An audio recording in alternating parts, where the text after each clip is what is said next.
Big data companies acquire personal information on billions of people every year. The prime example here is Facebook, which has a base of 1.55 billion unique visitors, where 1.39 billion users have the app on their smartphones. This app allows Facebook to track your location and who you are with while matching it to the information you willingly provided to the social media network, including your pictures. Nearly everyone with a business purpose can get their hands on the information, as long as they're willing to pay for it. Facebook reserves the right to sell any and all collected information as disclosed in their more than 3,000-word terms of service. The goal of the case study was to present myself as approachable and clean-cut as possible, and ask people questions that were available for placement on Facebook. Here are my findings. Hey man, do you have a minute? I'm doing a project and I just need to ask people a few questions, and it's a free prize. You can pick anything from this bag. You just follow through. Sure, what are the questions? Okay, I'm getting them out. Just give me 1 second. Alright, so the first thing I need is your first name. Jeremy. Can I have your first name? Debbie. Ricky. Noah. Are you on co-op? No. Alright, I wasn't co-op, I had 3. Okay. Did you go anywhere for Thanksgiving? No. Where are you from originally? I'm from, which is like a suburb near here. Can I have your email address?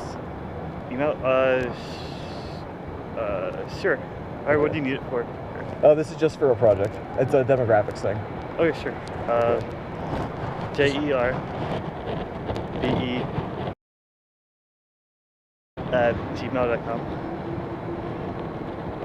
Okay. Can I have your phone number? Phone number? 610-892. Do you mind giving me your current address? Current address?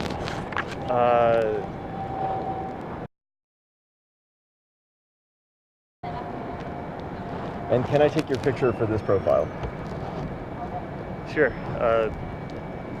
Okay.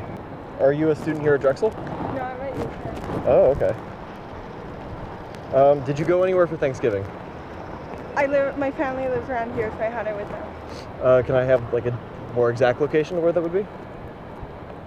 East Mount Airy. Okay.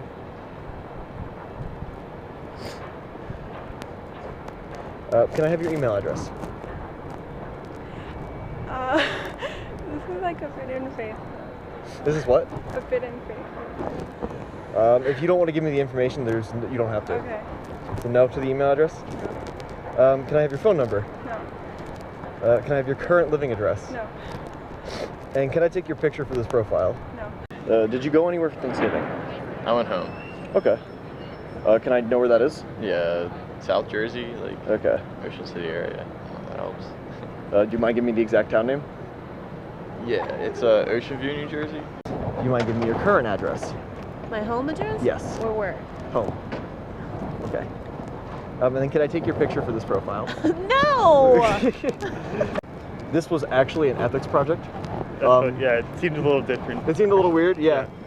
So essentially what I did was, because people give out this information on Facebook, Google, all things like that, it's basically available to anybody with money. Mm-hmm. I wanted to see how willing people were to give me information like this if I just approached them randomly. I see. So what was your feelings on like what I just did?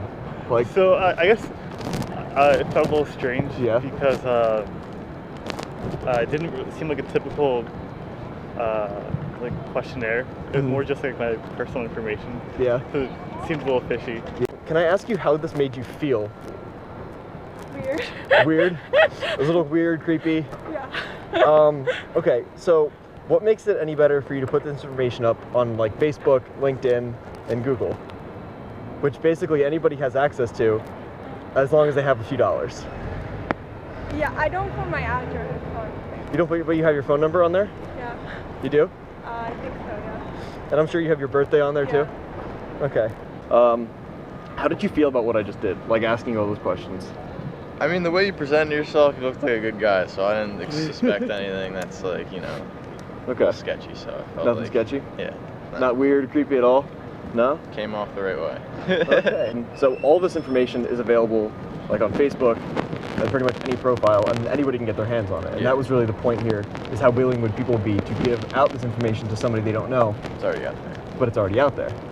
So is that Right. why you just justified it, or did you? I just wasn't worried about it. No? To be honest with you. How did you feel about me? The questions I was asking you. So because I am an administrator and the reason I am here is for our students, I didn't mind the questions. However, Okay. it is left up to me whether or not it's too personal. Yes. Right? Did you feel like any of them were too personal? For you to ask me for my address, it's like, I don't think you really want to know that. I don't think you should know that. I thought that, the ask of the address was skeptical. I'm skeptical about that, but I also, at the same time, I mean, how many 700 people live there, so I guess, I don't know. You seem professional, but at the same time, I realize how that can pose As a possible threat. a possible threat as well. Every participant provided me with their first and last name and where they were from. Every male participant was fully willing to provide all the personal information asked. Surprisingly, none felt any issue with providing a complete stranger with this information. It appears many people do not feel the need to hold back information and see no issue with sharing it to a complete stranger. Most participants felt slightly awkward or uncomfortable when asked for their home address, which makes sense since very few people have that information on social media. However, big data companies have access to this whether you choose to share it or not. A following online survey was set up, asking people for their name, their company or school, their address, their email address, their phone number, to paste a link to their Facebook profile picture, and also ask them where they went for Thanksgiving. Once the upper part of the survey was completed, it was explained to users that the questionnaire was for a project on ethics. It explained how Facebook and other big data companies acquire personal information on billions of people every year. Then it asked people the following questions. Did you lie about any profile information? If so, what? Were you reluctant to give up some information? Why? After this survey, do you feel as though you placed too much trust in allowing Facebook to have all this information at their disposal? Some of the responses to were you reluctant to give up some information and why were that a lot of their information was very personal and something that should not be disclosed. Also, one respondent said, yes, I do not want people to know where I work. One respondent was quoted saying, to question 6, after the survey, do you feel as though you place too much trust in allowing Facebook to have all this information at their disposal? They said, yes. Facebook, all forms of social media, and even Google Maps or your web browser always ask if you would like to use your current location, and people always mindlessly select yes without considering the further implications. Another person said that it's terrible. Another said, honestly, unless I leave the social media world completely, my information is constantly at risk. That is the drawback from being accessible and socially active within the modern world. Finally, one said that yes, which is why they are vague with their answers, and they also removed some information because they did not feel comfortable sending it through. What is it about today that very few people seem to value their personal information? Have we come to accept the information is out there? Have we submitted ourselves to the terms of non-privacy? The answer to that question may come as technology continues to develop and big data becomes even easier to manage.